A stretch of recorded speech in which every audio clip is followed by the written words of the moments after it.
கோவையில் தேசிய அளவிலான பருத்தி மாநாடு துவக்கம். பருத்தி எதிர்காலத்திற்கான நிலையான நூற்பொருள் என்ற கரும்பொருளில் 2 நாட்கள் நடைபெறுகிறது.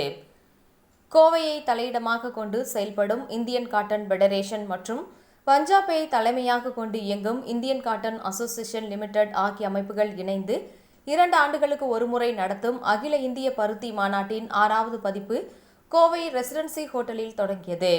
பருத்தி எதிர்காலத்திற்கான நிலையான நூற்பொருள் என்னும் கருவில் இந்த மாநாடு நடைபெறுகிறது.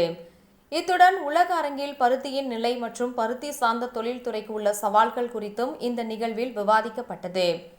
மொத்தம் 7 அமர்வுகளில் வெவ்வேறு முக்கிய தலைப்புகளில் தொழில்துறை வல்லுநர்கள், பல்வேறு பருத்தி சார்ந்த சங்கங்கள், அமைப்புகளின் முக்கிய உறுப்பினர்கள், ஆராய்ச்சி நிறுவனங்களின் உறுப்பினர்கள் கலந்து கொண்டு உரையாற்றினர்.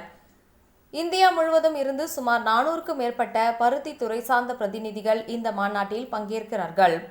மேலும் இந்த நிகழ்வு மூலமாக இந்த துறைக்கு மத்திய மாநில அரசிடம் இருந்து தேவைப்படும் உதவிகள் குறித்தும் விவாதித்தனர். இந்த நிகழ்ச்சியில் சைமா தலைவர் எஸ்.கே. சுந்தர்ராமன் பிரதம விருந்தினராக கலந்து கொண்டார். மாநாட்டு தலைவர் பி. நடராஜ் அவர்கள் வரவேற்புரை ஆற்றினார். இந்த தேசிய அளவிலான மாநாடு பருத்தியின் திறனை நிலையான இழையாக கண்டறிய பங்கேற்பாளர்களுக்கு உதவும் என்றும் கருத்து தெரிவித்தார்.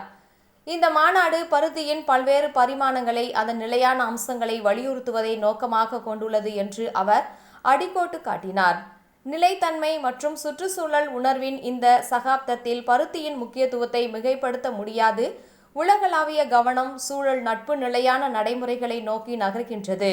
எனவே பசுமையான மற்றும் நிலையான எதிர்காலத்திற்கு பங்களிக்க பருத்தியின் திறனை பயன்படுத்துவது கட்டாயமாகும் என பி. நடராஜ் கூறினார்.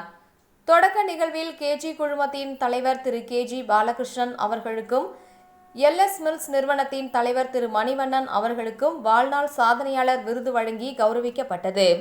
சைமா தலைவர் எஸ்.கே. சுந்தர்ராமன், ஐசிஎஃப் தலைவர் துளசிதரன் மற்றும் மாநாட்டின் தலைவர் நடராஜ் ஆகியோர் விருது பெற்றவர்களுக்கு விருதுகளை வழங்கி கௌரவித்தனர். செல்வாக்கு மிக்க ஆளுமையான அதுல் பி. ஆஷர், அசோக் டி. தாகா மற்றும் கோபால் பொரோடியா ஆகியோர் வணிக தலைவர்கள் விருதுகளுடன் கௌரவிக்கப்பட்டனர்.